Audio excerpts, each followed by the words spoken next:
Good morning.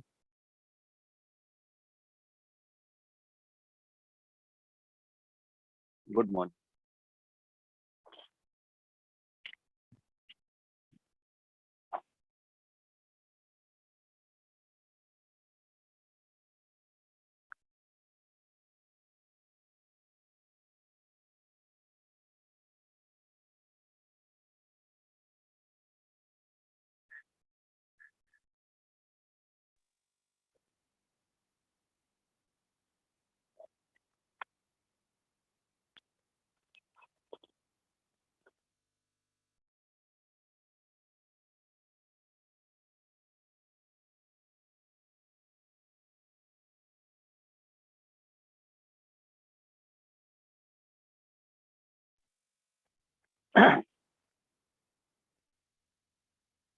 Connect हो गए सभी।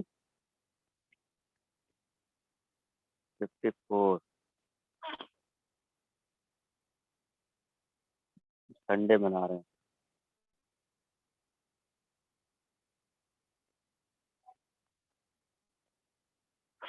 तो हम लोगों ने गुप्त काल भी खत्म कर लिया और वर्धन वंश भी खत्म कर दिया, है ना। डीपीपी बची हुई है, उस डीपीपी को सॉल्व कर लेते हैं। तो आज कंप्लीट कर देते हैं, फिर कल से हम लोग मध्यकालीन शुरू कर देंगे, है ना। आज प्राचीन वाला कंप्लीट कर देते हैं।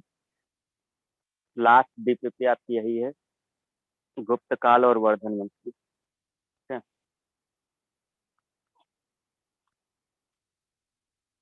रिवाइज किए हो ना सभी? नहीं तो क्वेश्चन कैसे बनाओगे? तो देखा जाए क्वेश्चन बनते या नहीं बनते। जैसे अब तक तो कनिष्ठ कनिष्ठ सब भूल गए होगे।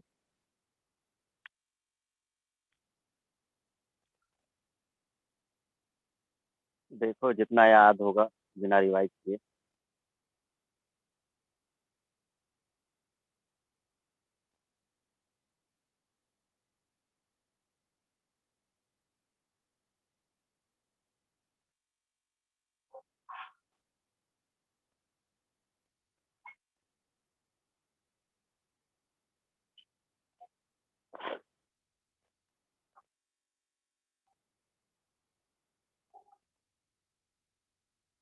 इस डीपीपी में आपके 3 चैप्टर के हैं। कुषाण वाला है, गुप्त वाला है और वर्धन वंश है। ठीक है, 3 है।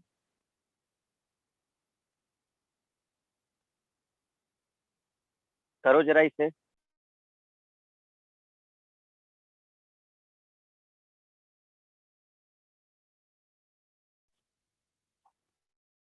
पहला क्वेश्चन है, कुषाण कहाँ के निवासी थे? 1 का बी। ठीक है, 1 का बी। कुषाण मध्य एशिया के निवासी थे, ठीक। सही है।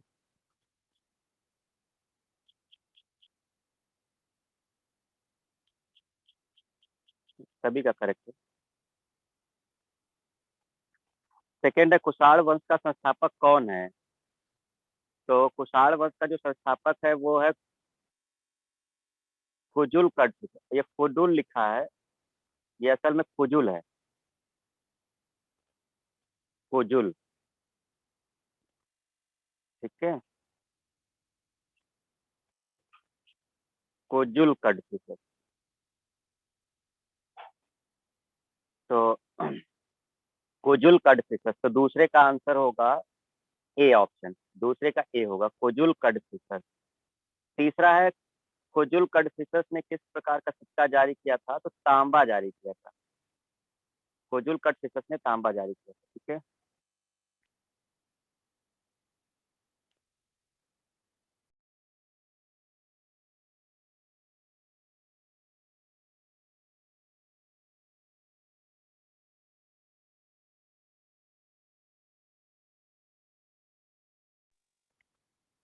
Next question.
हो गया क्वेश्चन? हेलो,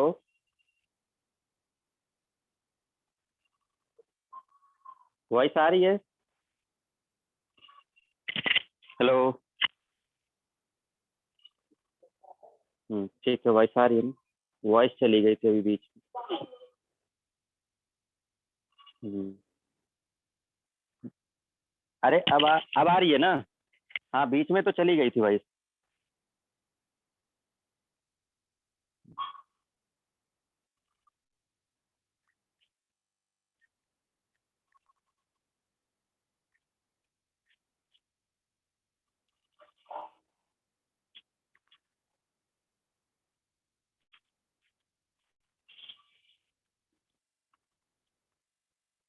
तो यहाँ पर हम लोगों ने 3 क्वेश्चन देख लिए ना।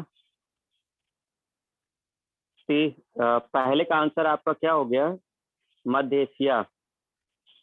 दूसरे का आंसर हो गया आपका ए, है ना, कुषाण वंश का सस्ता, ए वाला, ऊपर वाला जो है। और थर्ड का तांबा होगा। थर्ड का कौन होगा? तांबा होगा। ठीक है। Question number 4। क्वेश्चन नंबर 4 में कुषाण वंश का अगला शासक कौन था?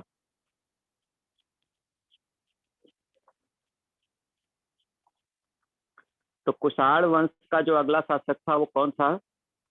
भाई पहले था कुजुल कड़फिसस, फिर उसके बाद कौन आ गया? विम कड़फिसस। कौन आ गया? विम कड़फिसस। ठीक है। तो ए ऑप्शन है, फोर्थ का ए हो गया। फिफ्थ क्वेश्चन है, कुषाण वंश का सबसे प्रतापी शासक कौन था? तो कुषाण वंश का सबसे प्रतापी शासक कनिष्क ही था, है ना। हम लोगों ने देखा था कि कनिष्क था सबसे प्रतापी, तो पांचवें का ए हो गया। ठीक है, पांचवें का ए। क्वेश्चन नंबर 6, कनिष्क ने अपना राज्याभिषेक कब करवाया? तो कनिष्क ने करवाया था 78 में।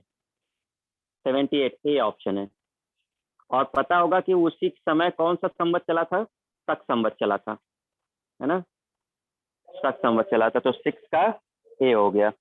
चलो, सब लोग सही आंसर दे रहे हैं। Question number 7,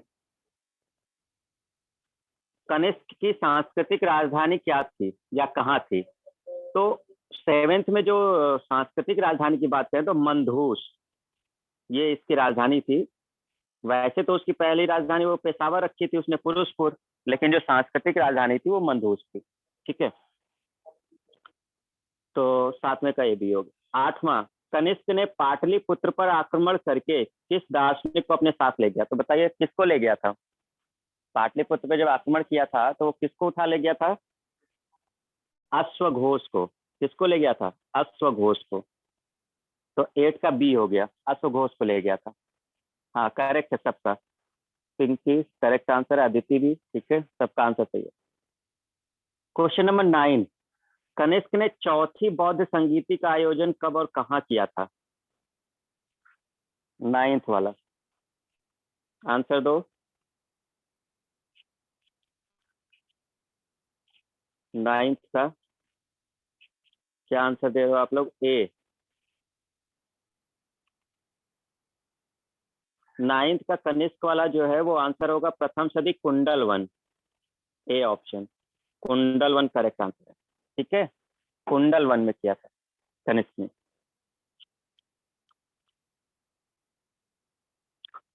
10th number question, Kanishka के दरबार में चरक क्या थे? तो चरक कौन थे? वैद्य थे, है ना। चरक कौन थे? वैद्य थे। तो 10th का बी हो गया। 11th, बुद्ध चरित किसकी रचना है? अश्वघोष। अश्वघोष की रचना। 12th, भारत का आइंस्टीन किसे कहा जाता है? नागार्जुन। जो बी ऑप्शन है 12th में, है ना, 12वें का जो बी है, नागार्जुन, इनको कहा जाता है भारत का आइंस्टीन। 13वां, चौथी बौद्ध संगीति के बाद बौद्ध धर्म कितने भागों में बढ़ गया था? तो बताइए कितने भागों में बढ़ गया था? 2 भागों में बढ़ गया था, है ना। पहला कौन सा? हीनयान, और दूसरा महायान। तो 2 भागों में बढ़ गया था ये, है ना। 13 का ए। 14, सर्वाधिक शुद्ध सोने का सिक्का किसके शासन काल में जारी हुआ था? तो आप सबको पता होगा, जो कनिष्क का काल था, कुषाण वंश, उसी में सबसे शुद्ध सिक्के चले थे। तो 14 का ए। 15, कनिष्क के समय पहली बार खेती किस चीज की हुई थी, ये बताओ जरा। 15वें में किसकी खेती पहले हुई थी? कनिष्क के समय में कौन सी खेती की थी? नाशपाती की। किसकी की थी? नाशपाती की। 16वां, कनिष्क के समय किस नाविक ने मानसून की खोज की थी? तो कनिष्क के समय एक था, हिप्पालस नाम था उसका, हिप्पालस। तो हिप्पालस इसमें कौन सा ऑप्शन है? बी ऑप्शन है, हिप्पालस। ये इसने मानसून की खोज की थी कनिष्क के समय में। ठीक है। क्वेश्चन नंबर 17, रेशम मार्ग पर किसने अधिकार कर लिया था? तो रेशम मार्ग पर ये कनिष्क ने ही कर लिया था। जो चाइना से होकर के व्यापारी जाते थे, तो उस पर कनिष्क ने ही अधिकार कर लिया था और ढेर सारा सोना प्राप्त किया था इसने, है ना। कनिष्क की मृत्यु कब हुई थी? तो एक अप्रोक्सीमेट डेट है 105 ईस्वी, है ना।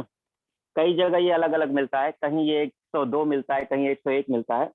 जो सबसे एक्सेप्टेबल और अप्रोक्सीमेट है वो 105 ईस्वी है कनिष्क की मृत्यु का। ठीक है। कुषाण वंश का अंतिम शासक कौन था? तो 19वां क्वेश्चन, कुषाण वंश का जो अंतिम शासक वो वासुदेव है। ये सी ऑप्शन, वासुदेव है। ठीक है ना। कुषाण वंश का जो अंतिम शासक है वो वासुदेव है। 20, कुषाण वंश के ही सामंतों ने आगे चलकर किस वंश की स्थापना की? तो आपको बताया था कि कुषाण वंश के ही जो सामंत थे वो गुप्त थे। तो जो गुप्त साम्राज्य हमको देखने को मिला है, ठीक है, जो गुप्त साम्राज्य हमें देखने को मिला है वो यही है। तो कुषाण वंश का अंतिम शासक ये हो गया, और कुषाण वंश के ही सामंतों ने आगे चलकर किस वंश की स्थापना की? गुप्त की। ठीक है, गुप्त की। कनिष्क के समय किस कला शैली का विकास हुआ था? तो कनिष्क के समय गांधार कला शैली का विकास हुआ था। गांधार कला शैली। कनिष्क के समय कौन सा हुआ था? गांधार कला शैली का विकास हुआ था।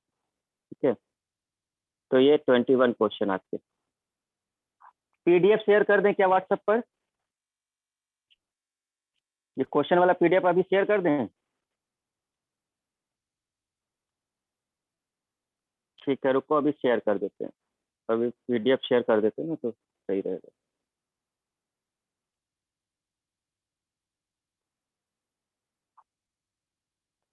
एक।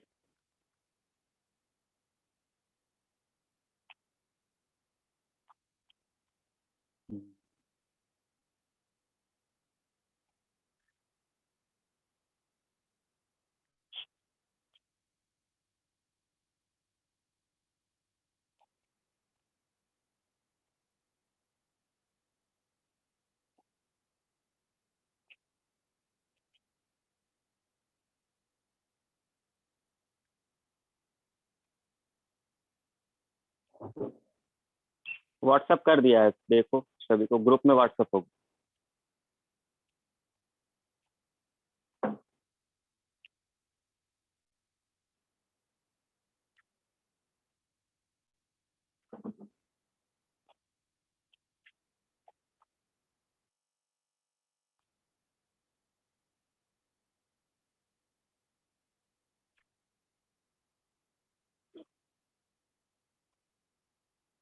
व्हाट्सअप कर दिया है ग्रुप में, चेक कर लेना पीडीएफ। ठीक है।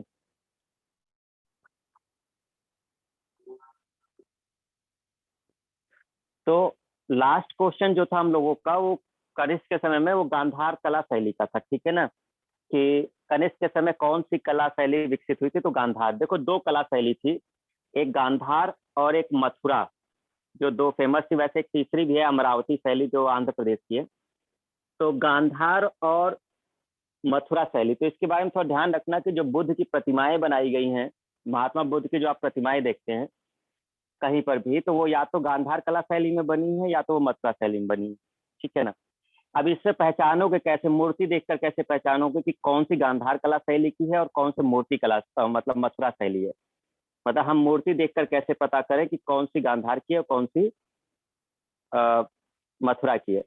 तो उसको हम दिखाते हैं, आप देखना, आप देखकर पता कर लोगे कि कौन सा है।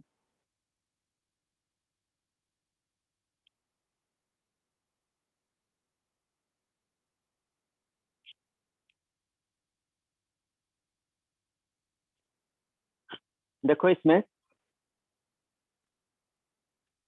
एक तरफ गांधार कला शैली की मूर्ति बनी हुई है और एक तरफ मथुरा शैली की बनी हुई है, ठीक है।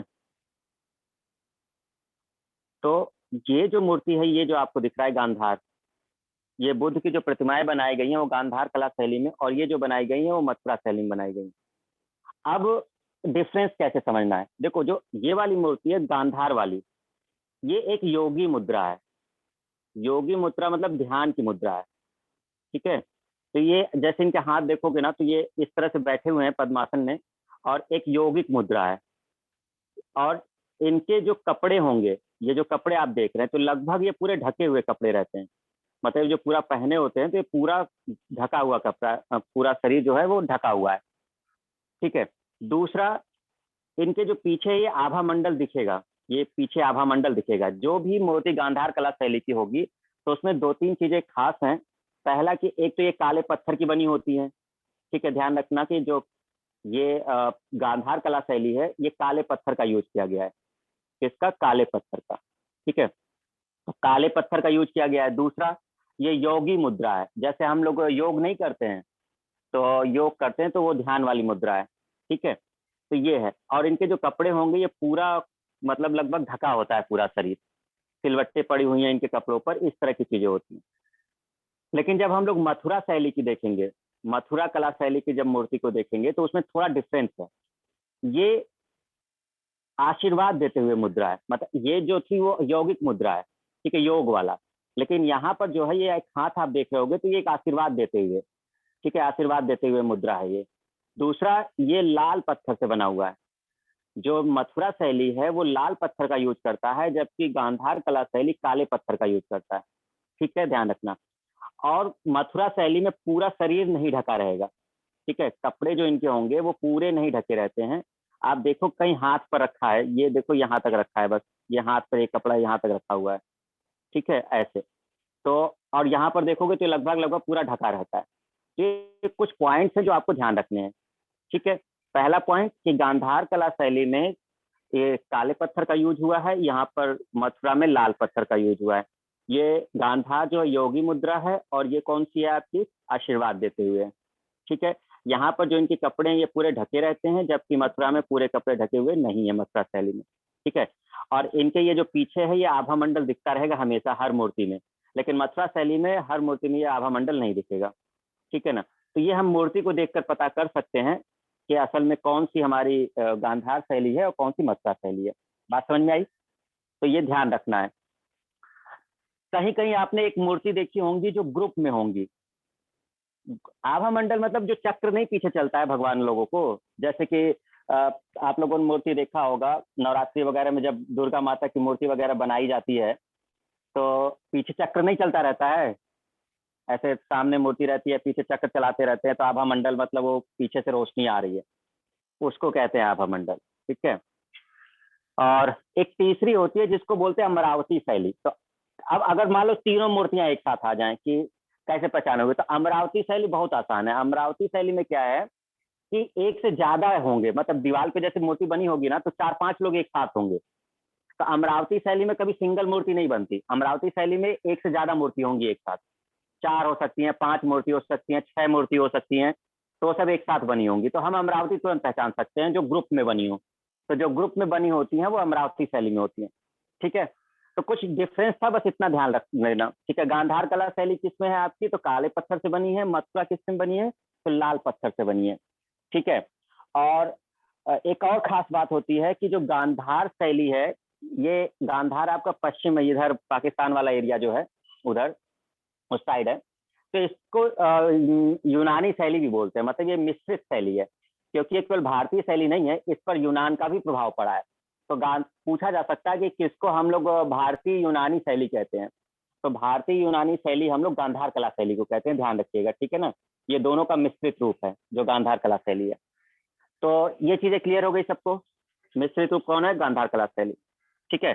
योगी मुद्रा में कौन है? गांधार कला शैली। आशीर्वाद देते हुए कौन है? मथुरा शैली।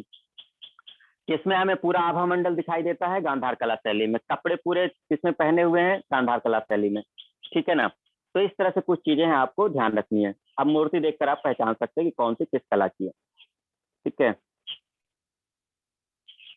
अब कुषाणों के समय में ये ज्यादातर बनी है। किसकी बनी है? कुषाणों के समय में।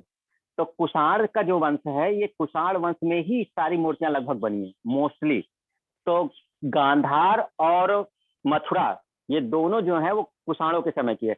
अमरावती जो शैली है तीसरी, ये बनी है सातवाहन के समय में। जो अमरावती वाली है वो सातवाहन के समय बनी है। तो अब आपको जो भी मूर्तियां दिखे, या अगर ऐसा लगे कि एमपी में कौन मिली है, यूपी में कौन मिली है, या जो भी है, तो आपको उस मूर्ति से पहचानना है कि वो मूर्ति कैसी है। वो मूर्ति आपको बता देगी कि वो गांधार कला शैली का है या फिर मथुरा शैली का है। बात समझ में आ गई सबको? ठीक है। अब मान लो कोई मूर्ति आपको दिखाई जाएगी महात्मा बुद्ध की, तो पहचान पाओगे? पहचान जाओगे कि नहीं? अरे हाँ या ना? अच्छा चलो चेक करते हैं। एक दिखाते हैं जरा मूर्ति तुम लोगों को। अरे बस करो, यस ठीक हो गया, समझ गए। हम क्लिक करते हैं, तुम्हारा मैसेज ही ओपन हो जाता है।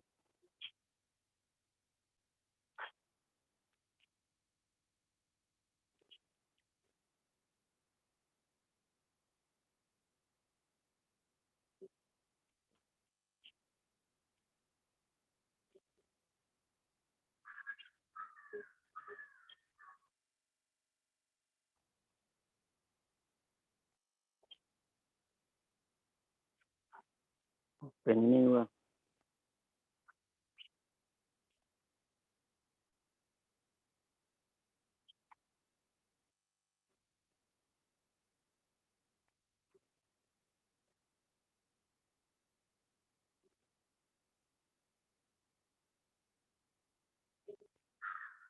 नेट नहीं चल रहा क्या?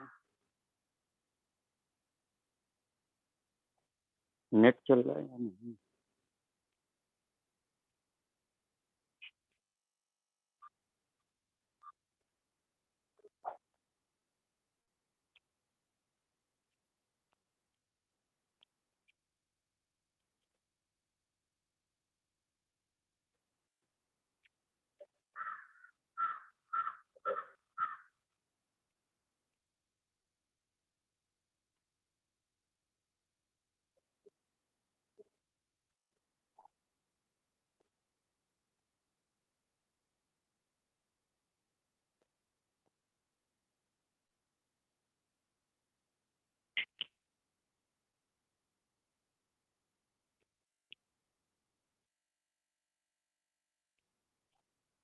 चलो बताओ ये कौन सी शैली है?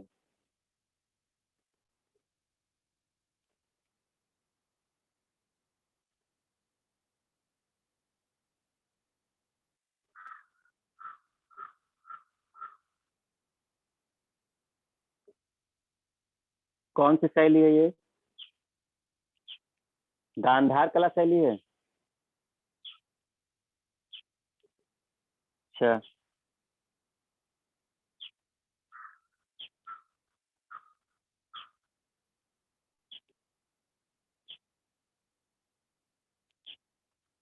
सर आंसर भी दिया है। अच्छा ठीक है चलो, कोई बात नहीं। देखो इसमें दो शैली का प्रयोग हुआ है, ठीक है ना? भले आंसर दिया है, लेकिन इसमें दो शैली का प्रयोग हुआ है। अब दो शैली कौन सी हैं? तो जो बीच में मूर्ति है, ये वाली जो मूर्ति है, ये गांधार कला शैली है।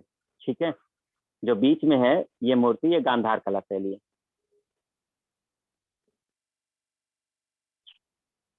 दिख नहीं रहा? तो ये गांधार कला शैली है, जो ये वाला है। ठीक है। और ये जो साइड में दिख रहे हैं, ये जो मूर्तियां बनी हैं, ये साइड में, ये है आपकी अमरावती शैली। तो दोनों का प्रयोग किया गया है। ठीक है। ये जो बीच में है महात्मा बुद्ध की ये मूर्ति है, ये है आपकी गांधार। ठीक है। और ये जो साइड साइड में है, ये जो साइड में एक साथ कई सारी बनी है, ये आपकी है अमरावती। ठीक है। तो दोनों का प्रयोग हुआ है। क्लियर हुआ? तो इसमें दोनों का प्रयोग हुआ था। जो बीच में महात्मा बुद्ध की मूर्ति थी वो गांधार कला शैली, और जो साइड में बने हुए थे ग्रुप में, वो थी अमरावती। तो आपको हमने बोला था कि जो ग्रुप में मूर्तियां होंगी वो अमरावती होंगी, ध्यान रखिएगा। तो तीनों कला शैली आपको क्लियर हो गया होगा।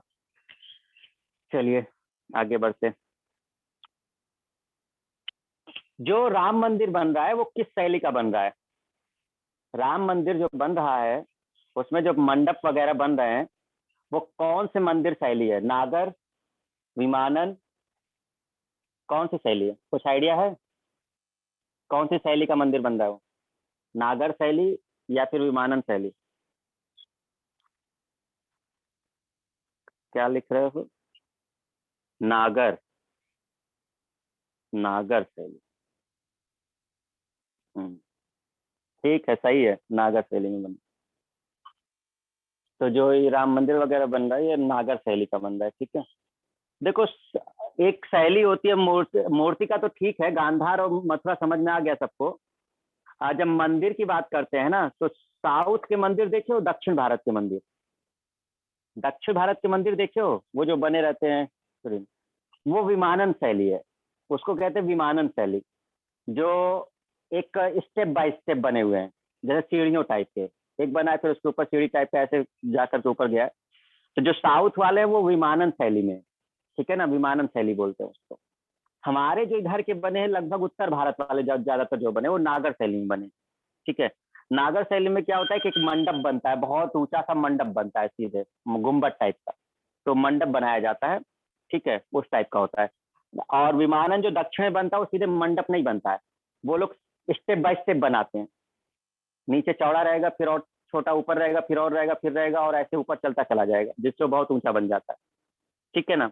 तो वो इस तरह का है, देख लेना आप लोग मूर्ति, नागर शैली सर्च करना उस पर, नागर, नागर मूर्ति वो दिख जाएगा तुरंत, ठीक है। साउथ वाले जो है वो सब विमानन शैली में है ना।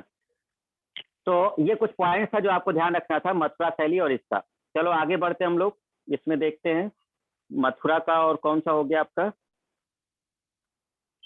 थोड़ा सा डिस्क्रिप्शन देना था इसलिए हमने आपको दिखा दिया, है ना।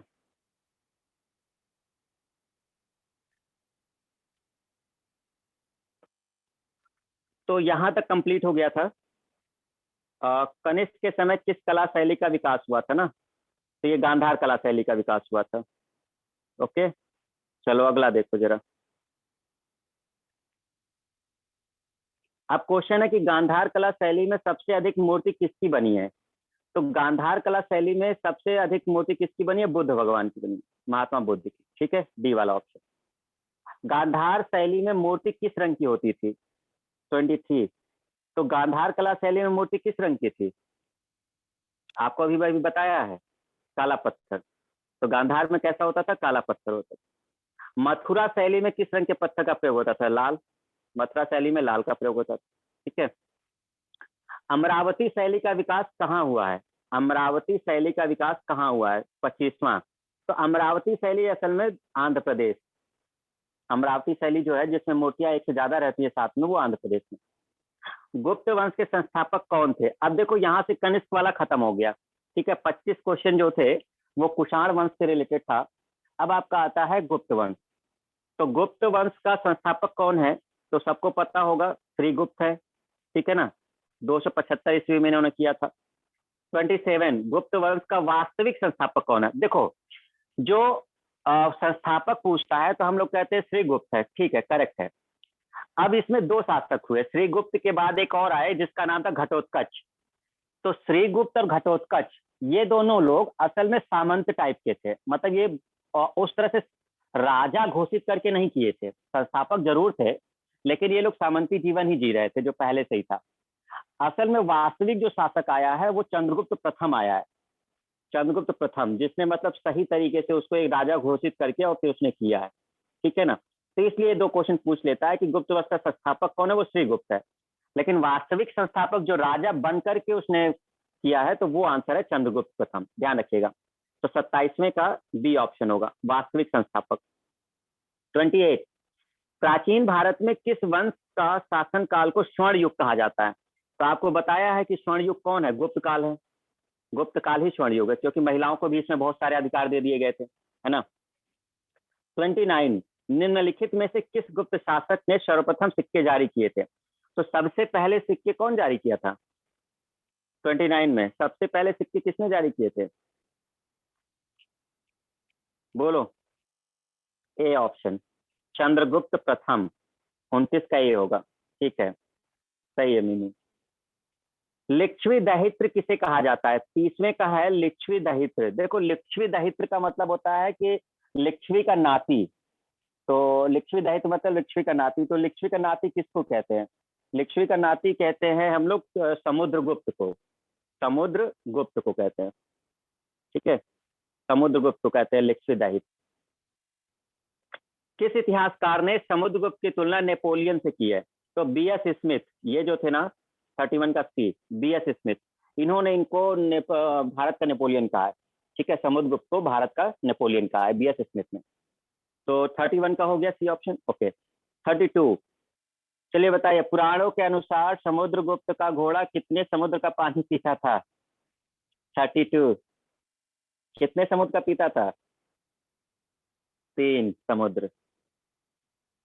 इसका मतलब ये था कि इनका जो साम्राज्य था वो दक्षिण भारत तक पूरा फैला हुआ था। ठीक है ना, पूरा दक्षिण भारत कवर होता था। क्वेश्चन नंबर 33, किस देश के शासक ने बौद्ध गया में मंदिर बनवाने के लिए अपना दूत को समुद्रगुप्त के दरबार में भेजा था? ये श्रीलंका का था। ठीक है, श्रीलंका का एक शासक था, उसने मतलब भेजा था कि भैया हमको बनवाना है। तो इन मतलब शासक ने अनुमति दे दी थी, है ना, 5 गांव दे दिए थे दान में, और फिर कहा था कि आप यहाँ आकर के बौद्ध विहार वगैरह बनवा लीजिए ना। मंदिर बना था, फिर उसके बाद बिहार बना था, वो आगे चलकर। तो पहले मंदिर बनवाए गए, फिर बिहार बनवाए गए। ठीक है ना, तो ये क्लियर हुआ सबको? चलिए ध्यान रखिएगा।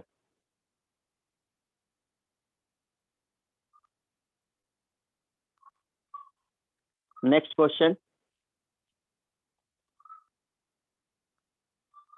क्वेश्चन नंबर 34,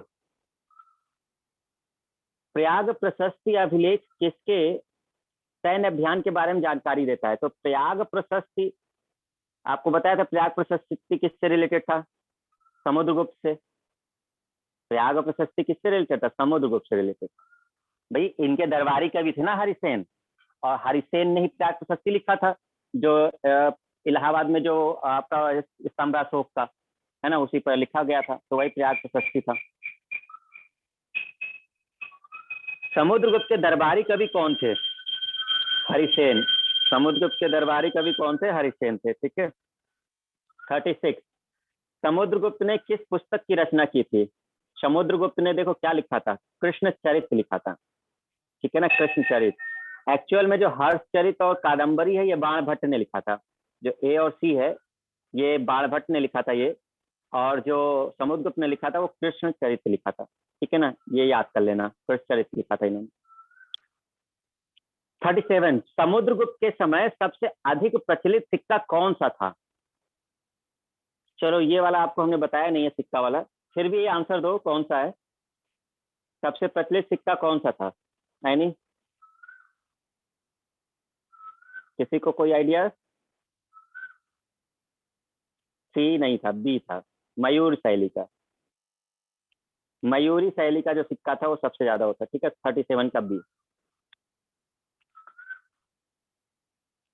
38, समुद्रगुप्त के बाद अगला शासक कौन बना? समुद्रगुप्त के बाद कौन बना था? रामगुप्त बना था। ठीक है ना, लेकिन रामगुप्त उतना फेमस नहीं था। रामगुप्त उतना फेमस नहीं था, इसलिए इतिहास में इसको बहुत ज्यादा वो जगह तो नहीं दी गई। लेकिन हाँ, ध्यान रखिएगा कि समुद्रगुप्त के बाद कौन आया था? समुद्रगुप्त के बाद रामगुप्त आया था। ठीक है ना, फिर उसके बाद चंद्रगुप्त द्वितीय आया था। तो समुद्रगुप्त के बाद रामगुप्त आया था। और असल में चंद्रगुप्त द्वितीय लोगों ने ही षड्यंत्र करके रामगुप्त को मरवा दिया था, है ना। तो रामगुप्त बहुत ज्यादा योग्य शासक नहीं था, अयोग्य था, है ना। तो चंद्रगुप्त द्वितीय वगैरह ने ही कुछ षड्यंत्र करके उसको मरवा दिया था रामगुप्त को। फिर उसके बाद जा करके चंद्रगुप्त द्वितीय सिंहासन पर बैठा था। तो समुद्रगुप्त के बाद अगला शासक रामगुप्त था। ठीक है ना। अच्छा, रामगुप्त की हत्या की चर्चा, देखो इसमें आगे आ गया क्वेश्चन 39, रामगुप्त की हत्या की चर्चा विशाख दत्त की किस पुस्तक में है? तो विशाख दत्त ने एक पुस्तक लिखी थी, देवी चंद्रगुप्त, सी वाला ऑप्शन, देवी चंद्रगुप्त, ये विशाख दत्त द्वारा लिखा गया था, और इसी में उसकी चर्चा की गई है। तभी पता चला कि असल में रामगुप्त की हत्या किसने कर दी थी, है ना। तो षड्यंत्र करके उसको मार दिया गया था रामगुप्त को, इसलिए ज्यादा उसका शासनकाल देखने को ही नहीं मिला हम लोगों को। 40, किस गुप्त शासक ने शकों का अंत करके विक्रमादित्य की उपाधि धारण की थी? तो ये हम लोग पहले भी जान चुके हैं भाई। कौन था जो प्रतापी शासक था और उसने हत्या कर दी थी शक शासक? चंद्रगुप्त द्वितीय, चंद्रगुप्त द्वितीय। और इसी चंद्रगुप्त द्वितीय ने उसको हरा करके एक सिक्का चलवाया था, चांदी का सिक्का, जिसको क्या बोला गया था? रूपक बोला गया था, है ना। चंद्रगुप्त द्वितीय ने जब शकों को हरा दिया था तो उसके उपलक्ष्य में उन्होंने क्या चलवाया था? चांदी का सिक्का चलवाया था, जिसको क्या बोलते हैं? रूपक बोलते हैं। चलो एक क्वेश्चन आपसे, चंद्रगुप्त द्वितीय ने किस शक शासक को हराया था? चंद्रगुप्त द्वितीय ने किस शक शासक को हराया था? जल्दी।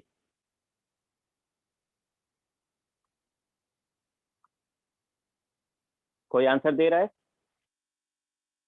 चंद्रगुप्त द्वितीय ने किस शक शासक को हराया था? पिंकी ने आंसर दिया है रुद्र सिंह तृतीय। करेक्ट आंसर है, रुद्र सिंह तृतीय को हराया था। वेरी गुड, ठीक है। हाँ, रुद्र 3। चलो हो गया, करेक्ट आ गया सबका, अदिति आंसर आ गया।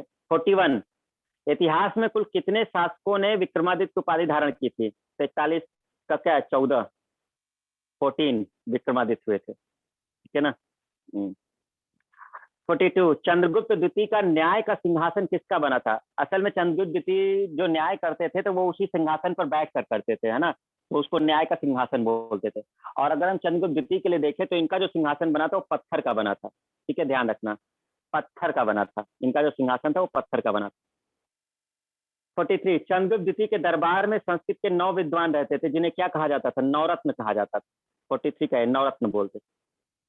44, चंद्रगुप्त द्वितीय के दरबार में चीनी बौद्ध यात्री फाहियान भारत आया, इसकी यात्रा विवरण किस पुस्तक में? फो क्यू की, ए ऑप्शन है, फो क्यू की, याद कर लो इसको। फाहियान ने जो पुस्तक लिखी थी वो फो क्यू की था, फो क्यू की, क्लियर है। और जो वेन सॉन्ग ने लिखा था वो सी क्यू की था ना, बी वाला, वो वेन सॉन्ग का है। और ये जो आपका फो क्यू की है, ए वाला, ये आपका फाहियान का है। 44 में का ये हो गया कंप्लीट। कोई डाउट किसी को इसमें? 44 क्वेश्चन तक, ठीक है ना। तो फाहियान जो आया था वो आपका था फो क्यू की, और सी क्यू की जो था वो वेन सॉन्ग का था, ठीक है ना। तो वेन सॉन्ग किसके दरबार में आया था? When song, when song Harshvardhan के काल में आया था, है ना। जबकि जो फाहियान चीनी यात्री था ये आपका किस में आया था? चंद्रगुप्त विक्रमादित्य उसमें आया था, ठीक है। चलिए आगे देखते हैं। तो 44 तक हम लोग का क्वेश्चन कंप्लीट हो गया है।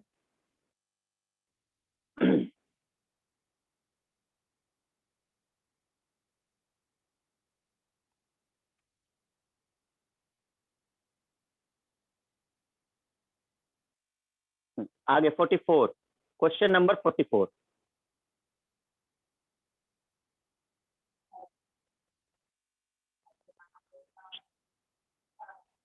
45 का सी दे दिया आंसर। कवि कालिदास किसके दरबार में रहते थे? कालिदास अभी बताया आपको, जो नवरत्न थे उन्हीं में थे, है ना। तो कौन सा आंसर होगा? सी ऑप्शन होगा, चंद्रगुप्त द्वितीय के उसमें थे, ठीक है ना। 46, चंद्रगुप्त द्वितीय के दरबार में प्रसिद्ध वैद्य कौन था?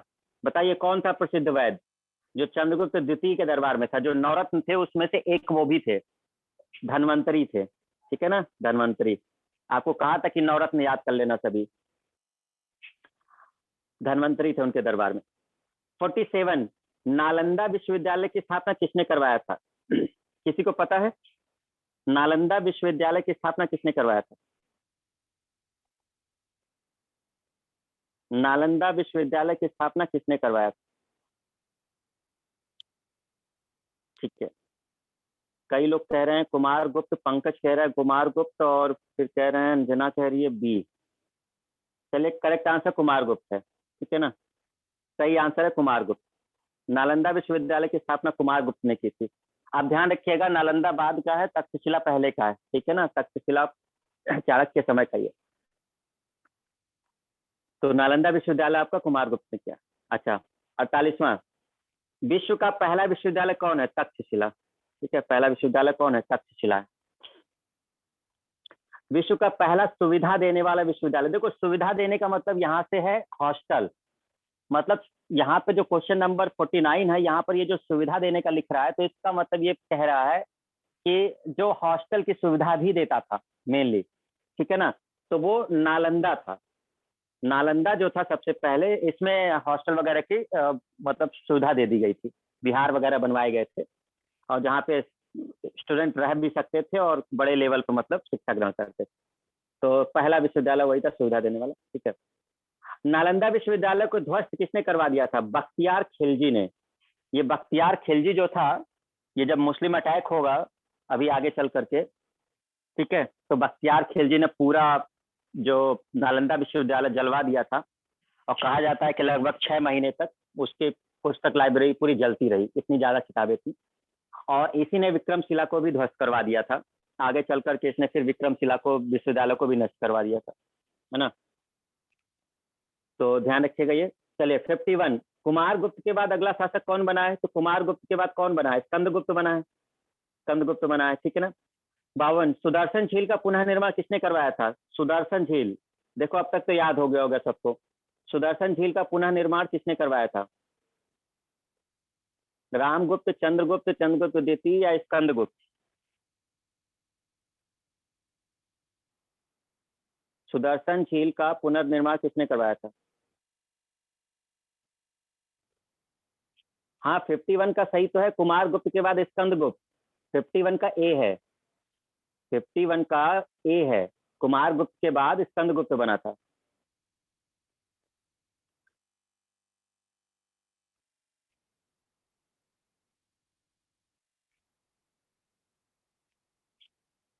किसमें चंद्रगुप्त बोले हैं? 51 में नहीं, 51 में स्कंदगुप्त है भाई। टिक देखो ना, स्कंदगुप्त पे लगाया है ना हमने, टिक देखो। कुमार गुप्त के बाद अगला शासक कौन बना है? स्कंदगुप्त बोला है, ये है, ठीक है, ध्यान रखिएगा। ये ऑप्शन हमने लगाया है ना स्कंदगुप्त, तो स्कंदगुप्त है वो कुमार गुप्त के बाद, ठीक है। सुदर्शन झील वाले की अगर हम बात करेंगे, सुदर्शन झील वाले की पुनर्निर्माण करवाया है, तो सुदर्शन झील का ये सी वाला ऑप्शन है, स्कंदगुप्त, ठीक है, स्कंदगुप्त है। तो सुदर्शन झील का पुनर्निर्माण का भी जो जाता है वो स्कंदगुप्त को जाता है। अच्छा, एक वो अभिलेख मिला था ना रुद्रदामन का, जूनागढ़ अभिलेख, जिसमें वो जानकारी मिली थी, तो उसमें स्कंदगुप्त का भी नाम है। अच्छा 53, किस अभिलेख से ज्ञात होता है कि स्कंदगुप्त ने हूणों को पराजित किया था?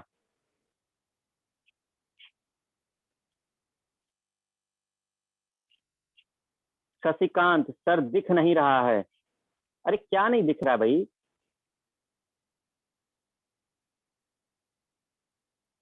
अगर नहीं दिख रहा है तो अपना नेट चेक करो ना, यहाँ पर सब सही चल रहा है।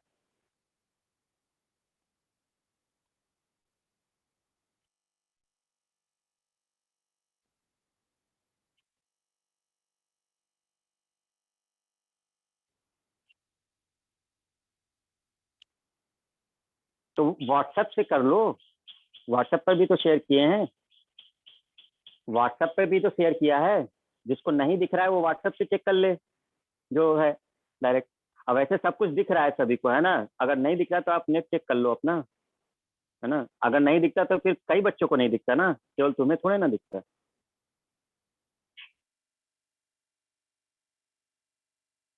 तो व्हाट्सएप पे भी शेयर किया है, वहां से देख सकते हो, है ना।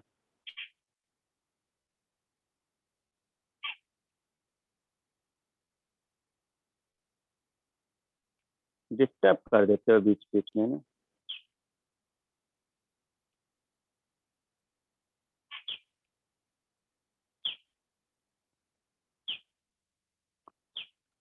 किस क्वेश्चन तक हो गया था? क्वेश्चन नंबर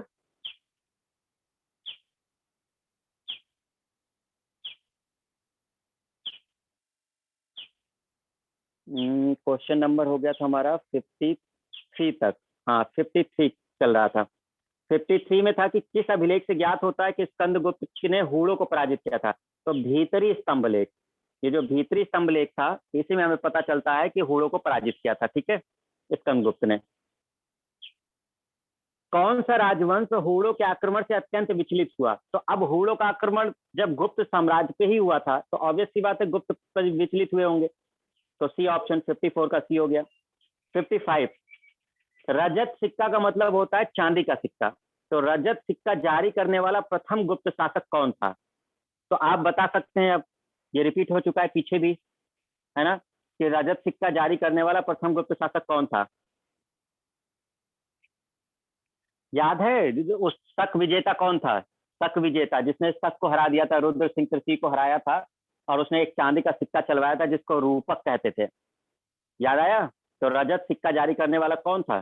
चंद्रगुप्त द्वितीय। 55 का बी ऑप्शन। अभी पीछे तो बताया आप लोगों को, है ना, कि चांदी का सिक्का जो जारी किया था वो रूपक कहलाया था, वो चंद्रगुप्त द्वितीय ने जारी किया था ना, जब वो शक शासक को हरा देता है। ठीक है, चलिए आगे देखते हैं स्टूडेंट। अभी भी एक दो लोग का आंसर गलत हो जा रहा है।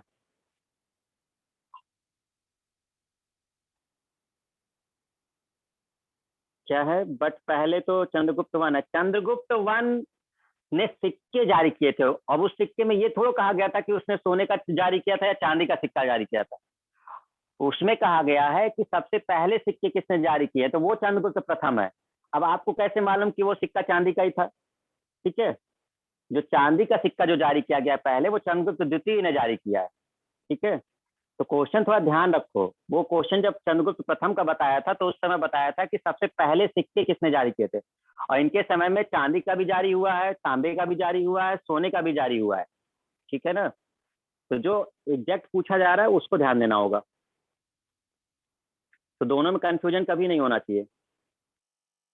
भानुगुप्त 56। भानुगुप्त के किस अभिलेख से सती प्रथा की जानकारी मिलती है? देखो अभी हमने आपको बताया था सती प्रथा की जानकारी, वो एरड़ अभिलेख, जो हमने कहा था ना, एरड़ अभिलेख 510 ईस्वी में, तो वो एरड़ अभिलेख जो है वहीं से हमें पता चलता है इसके बारे में। ठीक है, एरड़ अभिलेख।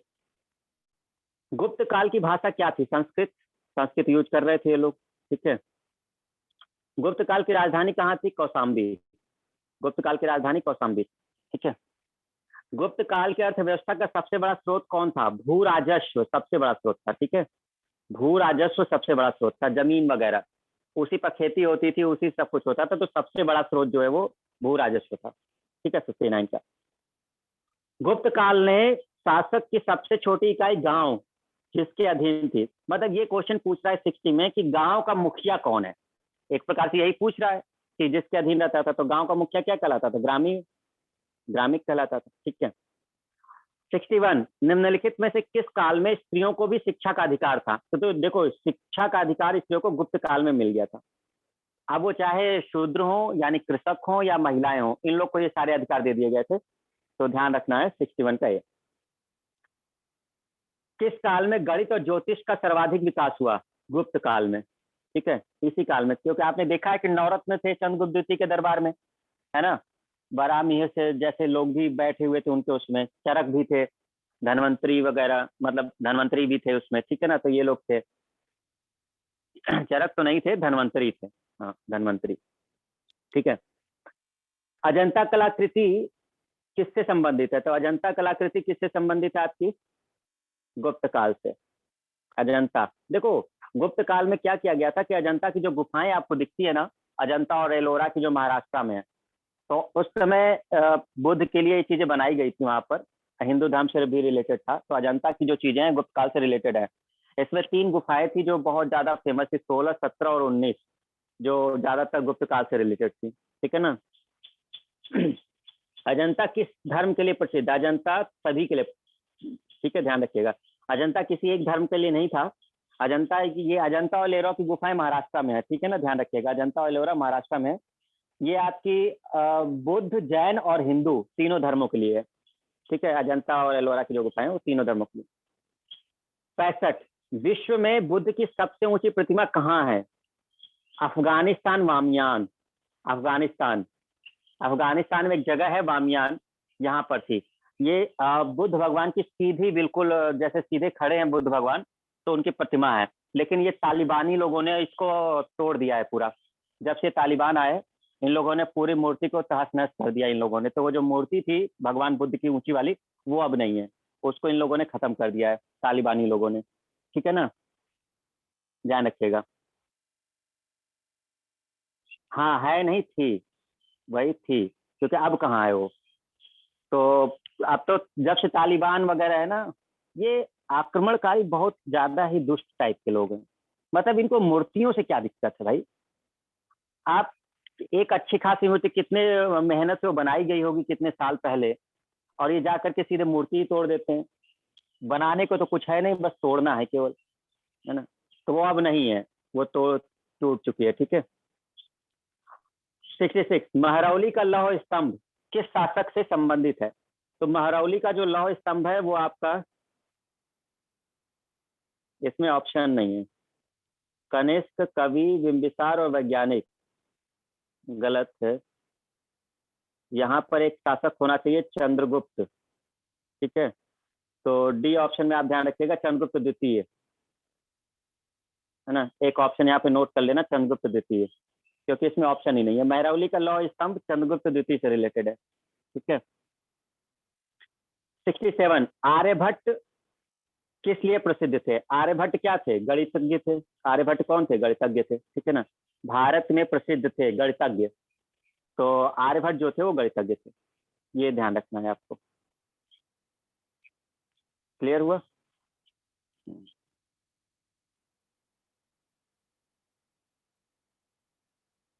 चलो इसको देखो जरा। गुप्त साम्राज्य द्वारा किन्हें कर रहित भूमि प्रदान की जाती थी? तो आपको पता होगा कि कर रहित भूमि ब्राह्मणों को दी जाती थी। ठीक है, ब्राह्मणों को दी जाती थी। गुप्त वंश प्रसिद्ध था किस चीज के लिए? गुप्त वंश प्रसिद्ध था, ये राजस्व और भूमि सुधार, सी वाला, राजस्व और भूमि सुधार के लिए प्रसिद्ध था। ठीक है।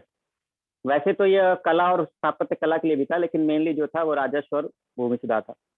70, हुंडों की राजधानी कहाँ थी? हुंडों की राजधानी बामियान थी, वही जो अफगानिस्तान में है, वही बामियान है, जहां पर बुद्ध की सबसे ऊंची प्रतिमा थी, वही उनकी राजधानी थी हुंडों की। ठीक है, बामियान। तोरमाड़ और मिहिरकुल, ये लोग हुंड थे। हुंड क्या, हूड़ कहते हैं इसे, हुंड नहीं कहते, हूड़ कहते हैं। तो हूड़ बोलते हैं इनको। तो तोरमाड़ और मिहिरकुल जो थे वो हूड़ थे। ठीक है। किस अभिलेख ने हूड़ों के लिए म्लेच्छ शब्द का प्रयोग किया है? मलेच्छ शब्द यूज किया है। वो जूनागढ़ के अभिलेख में इनके लिए मलेच्छ शब्द का यूज किया गया है। हूणों को मलेच्छ जाति का बोला गया है, मतलब निम्न जाति के लिए। तो जूनागढ़।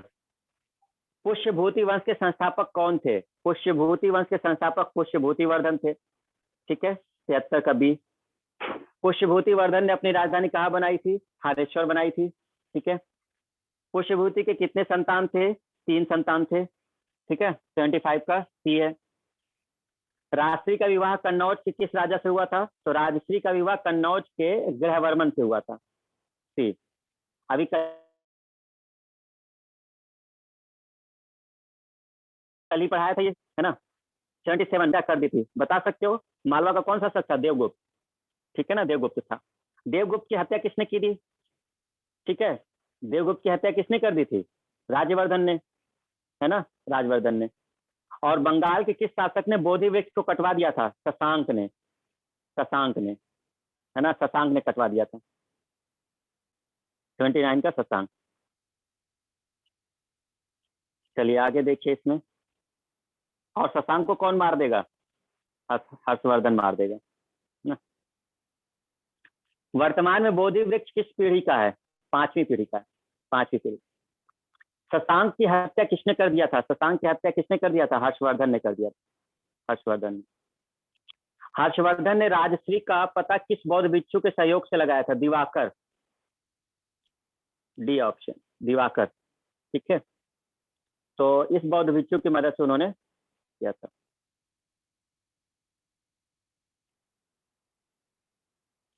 78 बता दें। देवगुप्त की हत्या किसने किया था? देवगुप्त की हत्या राजवर्धन ने किया था। देवगुप्त की हत्या राजवर्धन ने किया था। अभी कल ही तो क्लास में हुआ था ये। ठीक है। तो 82 तक हो गया। 83, हर्षवर्धन ने अपनी राजधानी कहाँ बनाई थी? तो हर्षवर्धन ने राजधानी कहाँ बना ली थी? कन्नौज। ठीक है। हर्षवर्धन ने किन किन पुस्तकों की रचना की थी? तो 3 पुस्तकें लिखी थी हर्षवर्धन ने। 84, 3 पुस्तकें लिखी थी, नागानंद, रत्नावली, प्रियदर्शिका, सभी लिखी थी, है ना, सारी लिखी थी। हर्षवर्धन के दरबारी कवि कौन थे? बताइए स्टूडेंट। हर्षवर्धन हर्षवर्धन के दरबारी कवि कौन थे, आप लोग बताएंगे। 85। Banabhatta, correct answer, Banabhatta. ठीक है। कादंबरी और हर्षचरित किसकी रचना है? 86। कादंबरी और हर्षचरित किसकी रचना है? बाणभट्ट की है। ठीक है, बाणभट्ट की है। किसके काल को चोर तथा डाकुओं का काल कहा जाता था? बताओ, किसके काल को चोर तथा डाकुओं का काल कहा जाता है? 87। बता सकता है कोई? किसके काल को चोर तथा डाकुओं का काल कहा जाता है? हर्षवर्धन के काल को। हर्षवर्धन के काल को। इवन जो वेन सॉन्ग है, वेन सॉन्ग जब यात्रा पे निकलता है तो उससे कुछ सामान को चोरी कर लिया जाता है, तभी वो कहता है कि इतनी सुरक्षा के बावजूद मतलब चीजें चोरी हो गई हैं। इसलिए हर्षवर्धन का जो काल है वो चोर डाकू कहा जाता है। सत्यजीत सर, के क्या होता है?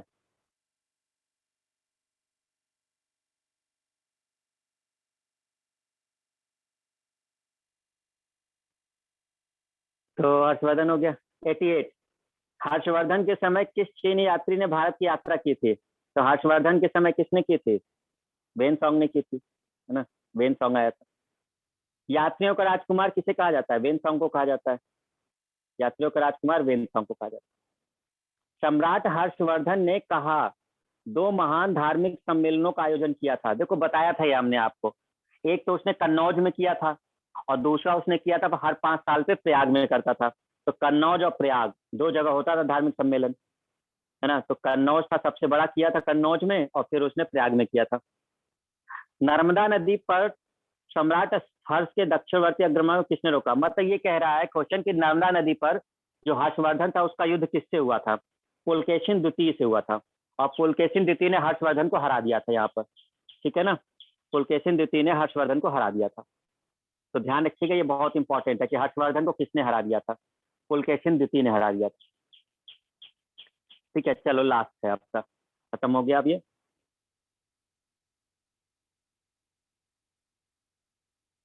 92। हर्षवर्धन की मृत्यु कब हुई? हर्षवर्धन की मृत्यु हुई है 647 में। हर्षवर्धन की मृत्यु हुई है 647 में। ठीक है। इतिहास में किस राजा के मृत्यु को युग परिवर्तन का काल कहा जाता है? यही हर्षवर्धन। तभी कहा ना हमने कि बस इसी के बाद सब चीजें बदल जाएंगी। यही एक अंतिम प्रतापी शासक था जो थोड़ा सा चीजों को बना के रखा हुआ था। अब इसके बाद पूरा बिखर जाएगा, है ना, साम्राज्य। और 647 में इसकी मृत्यु हो गई है। अब इसके बाद मुस्लिम अटैक हो जाएगा। ठीक है ना। 647 में मृत्यु हो गई है इसके, और उसके बाद से मुस्लिम अटैक शुरू हो जाएगा। वेन सॉन्ग की भारत में यात्रा के समय सूती कपड़ों के उत्पादन के लिए सबसे प्रसिद्ध नगर था मथुरा। ठीक है, मथुरा काफी प्रसिद्ध था सूती कपड़ों के लिए, है ना। वैसे तो वाराणसी भी था, लेकिन मेनली से हम लोग मथुरा को दे सकते हैं। ऐहोर अभिलेख कहाँ है? ऐहोर कर्नाटक है ना। ऐहोर अभिलेख कर्नाटक। तो 95 का आपका ये हो गया, ये ध्यान रखिएगा सब। तो ये काफी इंपॉर्टेंट क्वेश्चन थे जो आपके लगभग लगभग 100 के आसपास, वही 95 के आसपास था। ठीक है ना।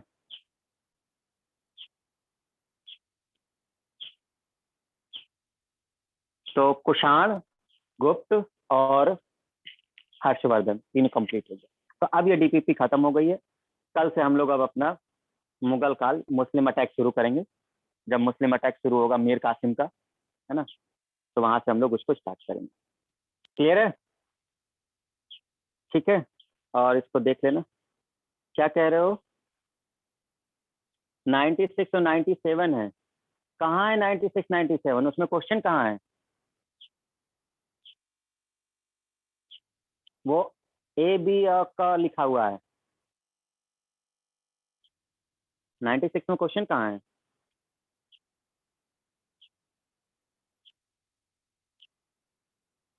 एक मिनट।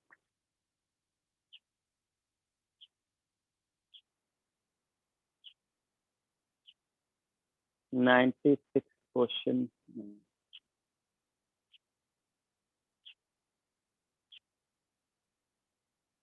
96 97 क्वेश्चन नहीं है वो। ठीक है। 96 वो क्वेश्चन नहीं है, उसमें वो ऐसे टाइपिंग हुआ है केवल। ठीक है ना। महाजनपद की वाले डीपीपी की आंसर की भी भेज दीजिए। अच्छा, उसकी आंसर की अभी अपलोड नहीं हुई है। बैक वाले डीपीपी का आंसर की सेंड कर दीजिएगा। ठीक है, चलो दोनों का आंसर की हम प्रोवाइड करा देंगे, है ना। महाजनपद वाला भी करा देंगे और ये भी करा देंगे। अरे एहोर अभिलेख, एहोर जगह का नाम है। एहोल कहते हैं उसे, एहोल अभिलेख। वो र लिखा हुआ है, वो ल है। एहोल अभिलेख है, ठीक है। तो वो असल में जगह का नाम होता है, जगह के नाम पर वो अभिलेख पड़ता है। जैसे एरण अभिलेख, तो एरण का मतलब जगह का, स्थान का नाम है एरण। जैसे भीतरी स्तंभ लेख, तो भीतरी जगह का नाम है। ठीक है, तो ये जो अभिलेख होते हैं जिन्होंने पूछा है, वो जगह का नाम होता है, उस नाम के उस पर वो अभिलेख का नाम पड़ जाता है। जैसे हमने आपसे कहा था जूनागढ़ अभिलेख, तो जूनागढ़ जगह का नाम है जो गुजरात में है, तो वहां पर वो अभिलेख बना, इसलिए उसको जूनागढ़ अभिलेख कहा जाता है। ठीक है, तो उसके नाम से पड़ता है वो। ठीक है, आज के लिए इतना ही रखते हैं, आंसर की हम आपको भेज देंगे। ठीक है, आंसर की हम आपको भेज देंगे दोनों। चलिए आज के लिए खत्म करते हैं।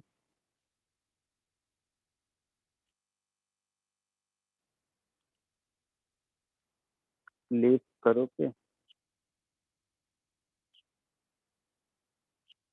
मीटिंग एंड, अच्छा हम कर दें।